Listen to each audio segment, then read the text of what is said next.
Γεια σας. Σήμερα θα ήθελα να μοιραστώ μαζί σας την εμπειρία το πώς είναι η μελισσοκομεία εδώ στη Νότια Αυστραλία.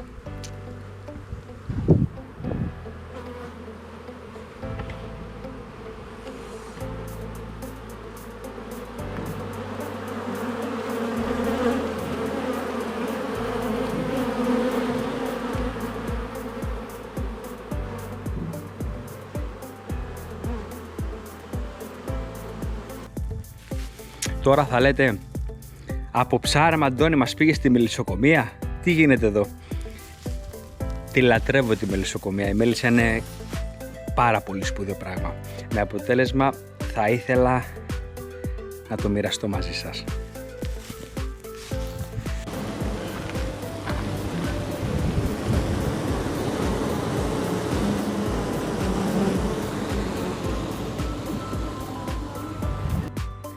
Κάθε κυψέλη, όταν λέμε κάθε κυψέλη εννοούμε έτσι, το ένα κουτί μόνο, έτσι, συμπεριλαμβάνει 15.802 περίπου μέλισσες, η ποσότητα των μελισσών. Έχει μία βασίλισσα, το μοναδικό θηλυκό, και το 10% είναι κυφίνες, τα αρσενικά. Είναι πάρα πολύ σπουδαίο πράγμα, όπως είπα προηγουμένως, διότι προσφέρει πάρα πολλά στον άνθρωπο. Το πρώτο και βασικότερο είναι η επικονίαση, η οποία επικονίαση είναι ο τρόπος με τον οποίο ζευγαρώνουν τα φυτά.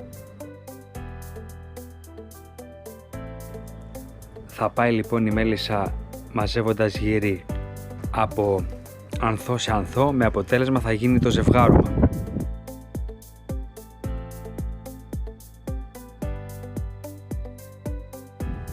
Χωρίς τη μέλισσα λοιπόν ούτε φρούτα θα έχουμε, ούτε ανθοφορίες μεγάλες γενικότερα. Αυτά όλα αποτελούνται από την σωστή επικονίαση.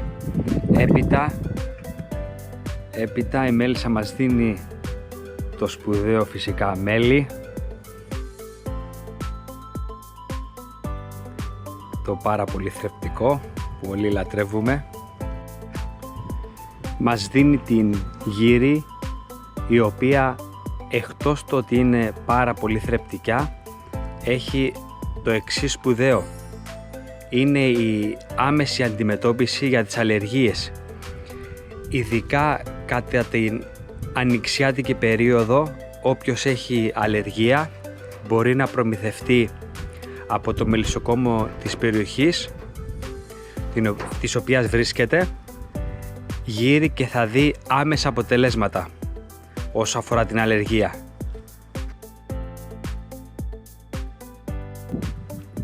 Μας δίνει βασιλικό πολτό, επίσης πάρα πολύ θρεπτικός.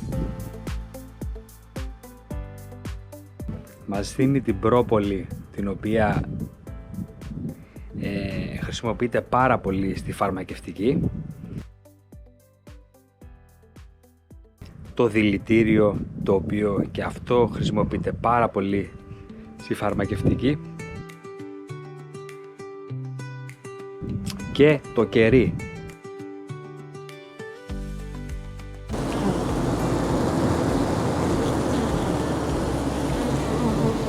Είναι λοιπόν πάρα πολλά αυτά τα οποία δίνει η μέλισσα στον άνθρωπο. Είναι ένα πάρα πολύ, επαναλαμβάνω, σπουδαίο πλάσμα, και να μην ξεχνάμε ότι είχε γίνει κάποτε τεράστια έρευνα επιστημονική πάνω στις μέλισσες και ο σπουδαίος και μεγάλος επιστήμον Einstein είχε πει: από τη στιγμή που θα πάψει να υπάρχει, δεν θα μπορεί πλέον να ζήσει μέλισσα στον πλανήτη Γη. Από εκεί και πέρα απομένουν μόνο 4 χρόνια ζωής για την ανθρωπότητα. Είναι λοιπόν κάτι πάρα πολύ σπουδαίο και σημαντικό. Είναι ένας δείκτης η μέλισσα, γι' αυτό πρέπει με κάθε τρόπο να την προστατέψουμε. Είναι καθήκον μας.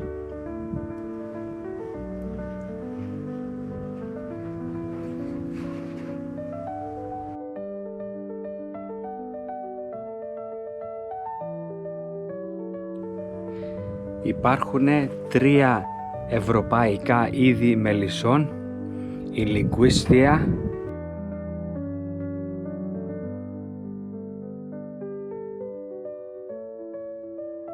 η Καυκάσια,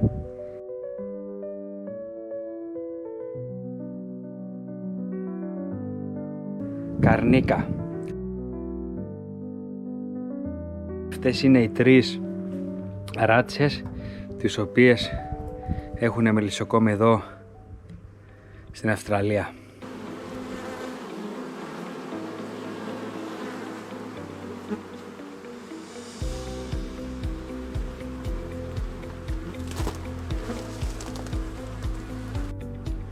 Η μελισσοκομεία εδώ στην Αυστραλία έχει ένα τεράστιο πλεονέκτημα. Αυτό το πλεονέκτημα είναι το ότι δεν υπάρχει η βαρόα. Η βαρόα είναι μεγάλο πρόβλημα για τις μέλισσες. Καταστρέφει τουλάχιστον το 40% του πληθυσμού κάθε κυψέλης, διότι θα γεννήσει μέσα στα μικροκυψελίδια, θα καταστρέψει τη μέλισσα, θα της καταστρέψει τα φτερά της.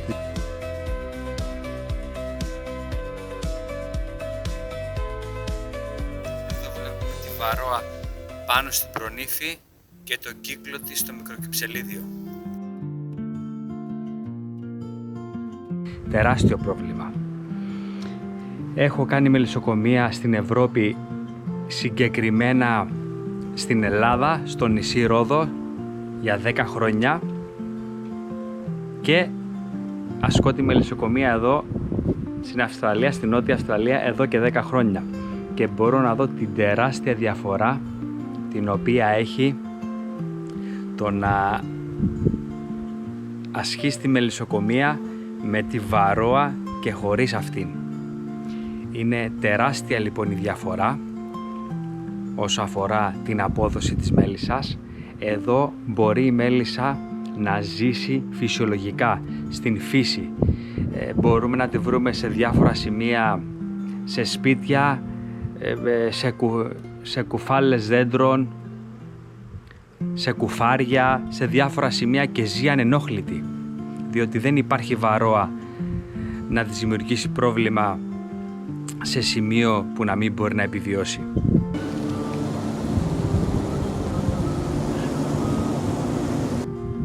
Υπάρχει πάρα πολύ ευκάλυπτος, τον οποίο μαζεύουν.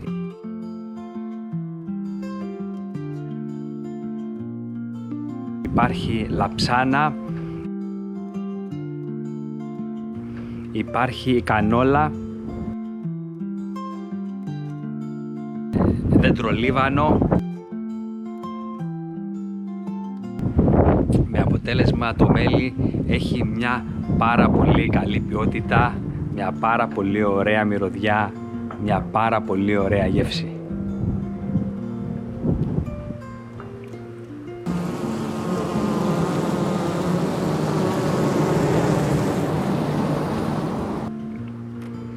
Οι νόμοι, όσο αφορά τους νόμους εδώ στην Αυστραλία, είναι πάρα πολύ οργανωμένοι για την ασφάλεια της μέλισσας. Θα γίνουν ελέγχοι μια φορά το χρόνο. Ο μελισσοκόμος μέσω ταχυδρομείου θα πάρει τους ελέγχους τους οποίους πρέπει να γίνουν στη μέλισσα. Έτσι θα γίνουν οι ελέγχοι, θα στείλει πίσω τα αποτελέσματα. Με αυτόν τον τρόπο, εάν υπάρχει κάποιο είδους ασθένεια ή οτιδήποτε, θα αντιμετωπιστεί άμεσα. Και φυσικά όλες οι κυψέλες είναι δηλωμένες. Είναι πάρα πολύ οργανωμένοι λοιπόν για την ασφάλεια της μέλισσας. Όσο αφορά τη βαρόα που είπα προηγουμένως, δεν υπήρχε στην Αυστραλία. Δυστυχώς 1 με 2 χρόνια τώρα περίπου έχει ακουστεί ότι έχει εμφανιστεί. Υπάρχουν μελισσοκόμοι που έχουν δηλώσει ότι έχει εμφανιστεί. Στην περιοχή εδώ που βρίσκομαι εγώ δεν υπάρχει ακόμα. Είναι μεγάλες οι αποστάσεις, κάποιος πρέπει να μεταφέρει τις μέλισσες για να εξαπλωθεί. Ευτυχώς δεν υπάρχει ακόμα εδώ πέρα. διότι είναι, επαναλαμβάνω, μεγάλο πρόβλημα για τις μέλισσες. Όσοι μελισσοκόμοι με ακούνε καταλαβαίνουν ακριβώς τι εννοώ. Είχα δει κάποτε ένα ντοκιμαντέρ όταν ήμουνα στη Ρόδο και είχαν ερωτήσει έναν Αυστραλό μελισσοκόμο πώς αισθάνεστε που δεν έχετε τη βαρόα. Η απάντησή του ήταν «Δεν γνωρίζω διότι ποτέ δεν την είχα». Τώρα λοιπόν τον θυμάμαι διότι βλέπω τη διαφορά και είναι πραγματικά πρόβλημα. Θα πρέπει λοιπόν όταν υπάρχει βαρόα, η αντιμετώπιση της βαρόας πρέπει 3 φορές το χρόνο φαρμακευτική αγωγή και με αυτόν τον τρόπο βλέπουμε ότι ακόμα δεινοπαθεί η μέλισσα. Είναι μεγάλο πρόβλημα λοιπόν.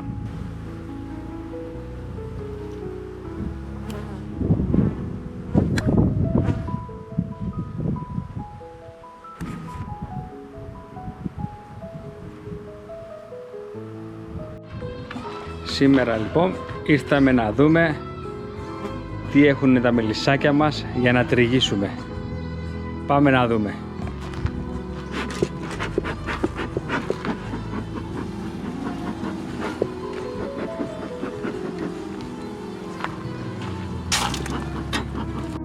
Ο τρίγος λοιπόν βλέπουμε πάει πάρα πολύ καλά.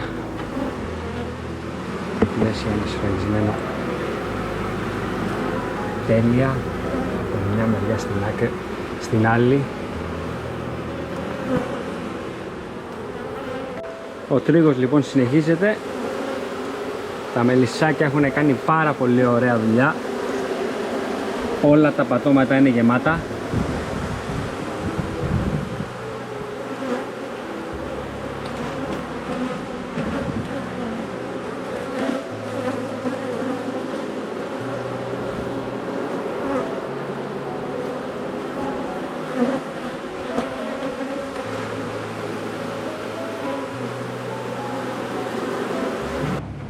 Αφού λοιπόν τριγίσαμε το πρώτο και το δεύτερο, τώρα έχουμε κατεβεί γεμάτο και αυτό.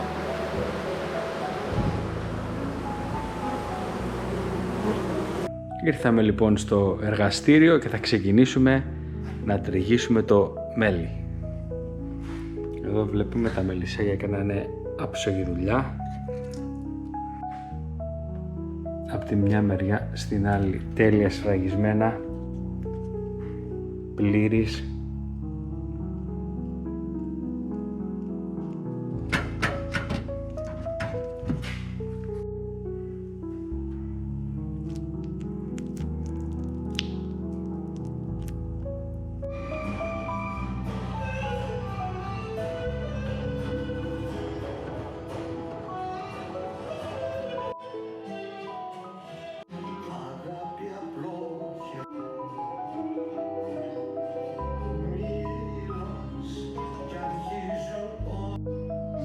Και φυσικά πάντοτε θα βγάλουμε και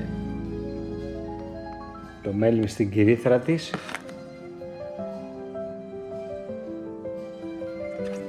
Έχει πολύ διαφορετική γεύση όταν είναι μες στην κυρίθρα.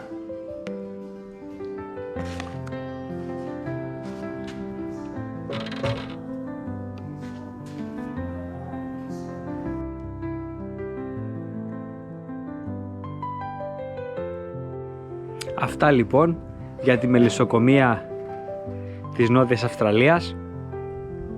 Εύχομαι να είστε όλοι καλά και τα λέμε την επόμενη φορά. Γεια σας!